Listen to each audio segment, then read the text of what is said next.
Are you on the verge of losing your life savings or your job? Here's one answer. We have a great economy. We have a very strong economy, but this blindsided the world, and I think we've handled it very, very well. That was the president after the stock market collapsed again today at the White House press briefing on coronavirus, where the president made very brief remarks before, in effect, fleeing the briefing room while Vice President Pence and others took a few questions. Earlier in the day, the president blamed the sinking stock market on, quote, fake news. But the news about coronavirus is very real, and it is not going to get better quickly, which is why the Trump administration is now proposing emergency legislation to try to head off a recession. Before leaving the briefing tonight, Donald Trump identified one proposal to counter the economic effects of the coronavirus crisis. We're going to be meeting with House Republicans, Mitch McConnell, everybody, and discussing a possible payroll tax cut or relief, substantial relief, very substantial relief. That's a big number. Joining our discussion now is Austan Goolsbee, former chairman of the Council of Economic Advisors for President Obama. He's now a professor of economics at the University of Chicago. Professor Goolsbee, your reaction to what the market is doing, what the economy looks like 6 months from now, if we can tell, and the president's latest idea of a payroll tax cut.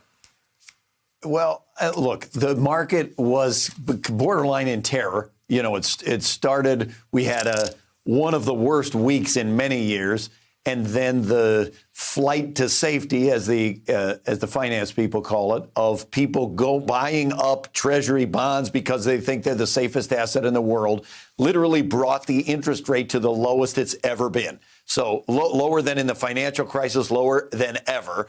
And you saw today, the market drops. People are nervous. They look at China. They look at Italy. They see that there are severe slowdowns in places where they have to impose these quarantines. And we're on the brink of what may be the biggest pandemic in over a century. And it's clear the White House has no idea what's going on. They're not testing. We had the president of the United States himself get up a few days ago and say, we have only 14 cases, and pretty soon that will be down to 0. And public health officials in the United States and around the world just kind of looked at each other and said, oh, my God, is there not a plan to try to slow the spread of this virus? Because that is the critical thing for helping the economy. The reason that people getting a payroll tax cut is probably not the right answer is because, A, a bunch of people are going to lose their jobs, so they don't pay payroll tax. A bunch of people are retired, so they don't pay any payroll tax. But even if you give the people a payroll tax cut, they're not going out of their house because they're afraid to go to public places. And a large share of the U.S. economy are services and the face-to-face kind of activities that are exactly what get hammered in this kind of a fear crisis.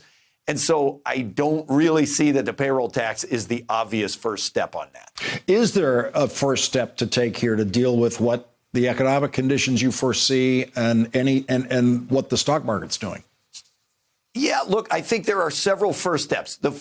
And the backdrop to the first steps are we have to hope that this coronavirus follows the pattern of a flu virus, not an Ebola virus, which is to say that if we get to warmer weather and in the summer, that we might have some kind of a respite, that the infection rates might go down.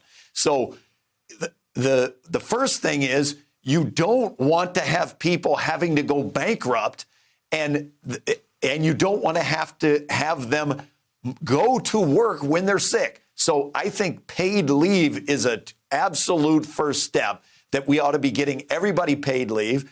And the thing about virus economics, as I say, that makes it different than regular is that with virus economics, the best thing you can do for the economy has nothing to do with the economy. It's to slow the spread of the virus.